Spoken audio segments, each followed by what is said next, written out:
नमस्कार दोस्तों, grammar ground पे आपको फिर से एक बार हार्दिक अभिनंदन और स्वागत है। आज से हम लोग क्या स्टार्ट कर रहे हैं? ग्रामर। ठीक है, ग्रामर।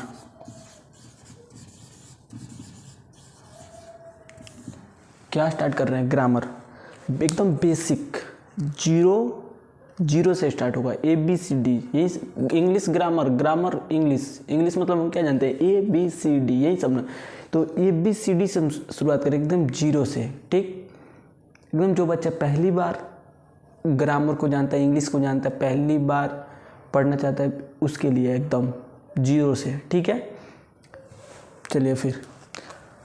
अच्छा, ग्रामर, इसको हिंदी में क्या कहते हैं? हिंदी में बोलते हैं इसको व्याकरण। क्या? व्याकरण, ये नहीं बोलते हैं हिंदी में इसे बोलते हैं व्याकरण। अच्छा, grammar. What is a grammar? What is grammar? बोले तो ग्रामर एक ऐसा माध्यम है जिसे हम किसी भाषा को बोलते हैं, जिसकी सहायता से हम किसी भाषा को शुद्ध बोलते हैं। ठीक है, तो इसको इंग्लिश में क्या लिखेंगे? द वे क्या in which rules of language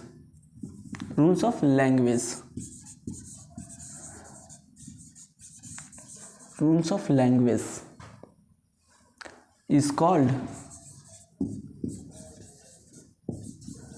grammar. क्या समझे इससे? The way in which rules of language is called grammar. यानी कि कहने का मतलब है कि ग्रामर की सहायता से हम, मतलब जिसकी सहायता से हम किसी भाषा को बोलते हैं शुद्ध, जिससे हमें किसी भाषा को बोलने में आसानी होती है, जिसके माध्यम से, उसे क्या बोलते हैं? हम ग्रामर बोलते हैं। ठीक है, इधर समझ में आएगा। ये सब बस ग्रामर का परिभाषा छोटा सा याद कर लीजिए। याद करने की कोई ज़रूरत है, इसको आपके जीवनी लाइफ में कहीं ज़रूरत है नहीं, बस एक बेसिक नॉलेज के लिए इतना पता रहना चाहिए। ठीक है, ये समझ गए। जैसे कि अच्छे एग्जाम्पल हम देख सकते हैं। एग्जाम्पल क्या होगा? हम लिखेंगे I is going to school. I is going to school. अच्छा, तो इसमें कोई थोड़ा सा जानता होगा, जो पहले से कुछ जानता होगा, वो कहेगा भैया यहाँ पे इज नहीं लगेगा। क्या लगेगा भाई साहब? इज नहीं लगेगा तो क्या लगेगा? एम लगेगा। अच्छा, एम लगेगा? काहे एम लगेगा? क्यों एम लगेगा? तो कहने का मतलब है, हम कैसे पता करेंगे कि यहाँ इज लगेगा कि एम लगेगा? यही सब रूल है। यही सब रूल को हम जानेंगे। इसी सब रूल की सहायता से हमको इंग्लिश बोलने में आसानी होगी। ठीक, इंग्लिश लिखने में आसानी होगी। पता चल गया? यहाँ पे इज नहीं होगा, एम होगा। ठीक है। अच्छा, जो रूल जानता ही नहीं वो क्या जानेगा कि यहाँ पे, क्या जानेगा कि इज होगा कि एम होगा? जानेगा। तो हाँ, ये रूल है कि आई के साथ एम का इस्तेमाल होता है। तो ये रूल, जिस रूल को हम जानते हैं, इसी रूल की सहायता से हम क्या करेंगे? इंग्लिश को बोलेंगे, इंग्लिश को सीखेंगे। ठीक, इंग्लिश को लिखेंगे। समझ आ गया ग्रामर? अच्छा, ग्रामर की परिभाषा समझे। अच्छा, ग्रामर में मेन चीज़ हम जानेंगे क्या? ये तो हो गया बेसिक, जो सब कोई बोलता है। तो हम भी ग्रामर का डिफिनेशन बता दिया आपको। अच्छा, अब आते हैं, सबसे पहले हम जानेंगे लेटर्स। ग्रामर में लेटर्स क्या होते हैं? लेटर्स, ये लेटर्स होता क्या है? What is the letters? जैसे कि लेटर्स हो गया, ये ए हो गया, ये अपने आप में एक लेटर है। बी हो गया, बी अपने आप में एक लेटर है। सी हो गया, सी अपने आप में एक लेटर है। डी अपने आप में लेटर है। जेड तक ये सब क्या है? अपने आप में एक लेटर है। ठीक, कोई बोलेगा ये क्या है? कोई पूछ दे ये क्या है? ये एक लेटर है। क्या है? लेटर है। बी, ये भी एक लेटर है। यानी कहने का मतलब ये सब क्या है? लेटर। समझ में आया? लेटर क्या होता है? Letter A B C D Z तक जो होता है, ये सब लेटर होता है। अच्छा, तो ये अल्फ़ाबेट किसे बोलेंगे? आपने तो नाम सुना होगा अल्फ़ाबेट। कोई तो यही बोल देता है कि यही अल्फ़ाबेट है। सॉरी, अल्फ़ाबेट है। कोई तो यही बोल देगा कि ये अल्फ़ाबेट है। नहीं नहीं भाई, ये अल्फ़ाबेट नहीं है। तो अल्फ़ाबेट भैया है क्या?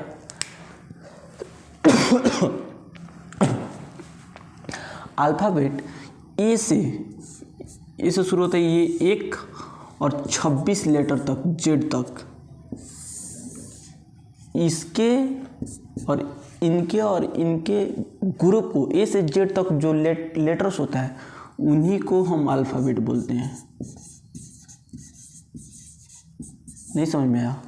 यानी कहने का मतलब है कि लेटर्स जो ए से लेकर जेड तक 26 अक्षरों के लेटर के समूहों को हम क्या बोलेंगे? अल्फ़ाबेट बोलेंगे। ये नहीं कि केवल ए अल्फ़ाबेट, नहीं, ये लेटर है, नॉट ए अल्फ़ाबेट। ठीक है, तो ये हमको ध्यान में रखेगा कि अल्फ़ाबेट क्या है।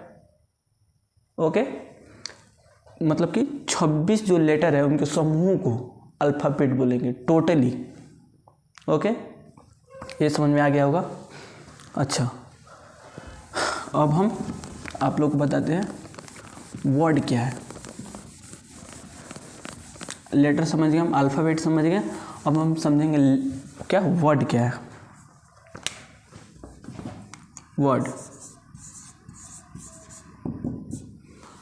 क्या है?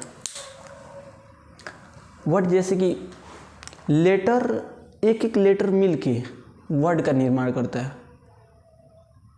बोलो कैसे? इसका डेफिनेशन क्या लिख सकते हैं? अरेंजमेंट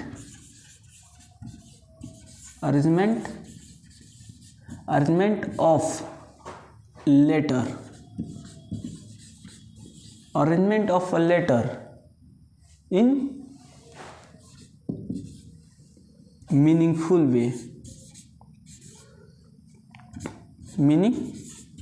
वे।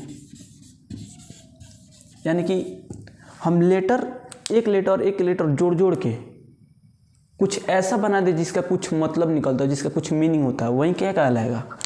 वही कहलाएगा हम लोग का word. Is called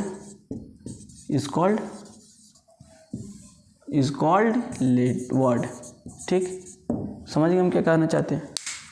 arrangement of letter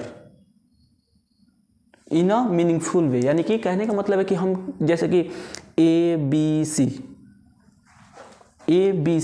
कुछ ए बी सी, ए अपने आप में लेटर है, बी अपने आप में लेटर है, सी अपने आप में लेटर है। अगर तीनों को जोड़ के अगर हम कोई ए बी सी वाला कोई ऐसे वर्ड बना दें तो वर्ड कहलाएगा।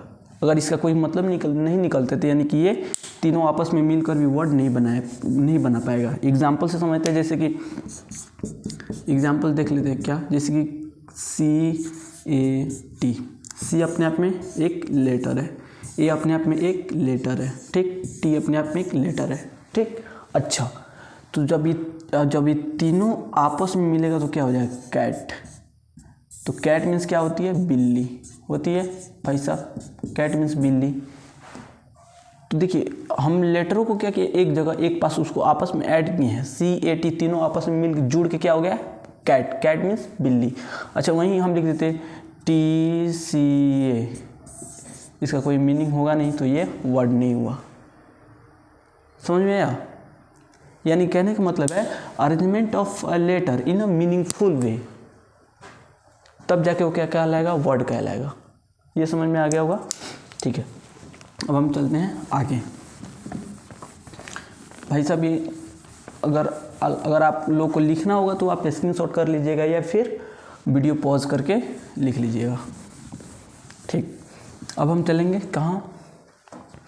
आप लोग को क्या क्या बता दिया? ग्रामर तो हम लोग जान ही गए, लेटर इसको भी जान गए, और क्या? अल्फ़ाबेट भी जान गए, और क्या? वर्ड भी जान गए। अच्छा, अब हम जानेंगे सेंटेंस क्या होता है। सेंटेंस, अब हम जानेंगे सेंटेंस होता क्या है। तो टू और टू से ज़्यादा, दो और दो से ज़्यादा शब्दों के समूह को क्या बोलते हैं? सेंटेंस बोलते हैं। दो या दो से ज़्यादा वर्डों के समूह को क्या बोलेंगे? सेंटेंस बोलेंगे। यानी कि टू और मोर देन टू, क्या वन, टू और मोर देन टू, दो या दो से अधिक वर्ड मिलके क्या बनाएगा? हमारा सेंटेंस बनाएगा। ठीक, यहाँ तक समझ में आया? जैसे कि सेंटेंस, जैसे कि आई एम गोइंग। ठीक, ये अपने आप में एक क्या है? वर्ड है। एम अपने आप में एक वर्ड है, गोइंग अपने आप में एक वर्ड है। ये तीनों मिलके क्या बनाती है? कॉम्प्लीटली एक सेंटेंस हो गया। ठीक है भाई साहब, अब हम अगले वीडियो से जानेंगे सेंटेंस के पूरे टाइप्स आराम से, बिना किसी जल्दबाजी के। ठीक है, तो उम्मीद करता हूँ आप लोग को ये वीडियो अच्छे से पसंद आया होगा और आपको अपने नॉलेज में जो अभी बच्चे हैं 6, 5, 4, 6, 10th, मतलब जो अभी इन सब को अच्छे से जान गए, एक कमेंट कर दीजिएगा आप। और जिस भी टॉपिक पे आपको वीडियो चाहिए, एक नीचे कमेंट और लाइक सब्सक्राइब तो करना ही है आप लोग को। ठीक है, मिलते हैं नेक्स्ट वीडियो में, तब तक के लिए धन्यवाद।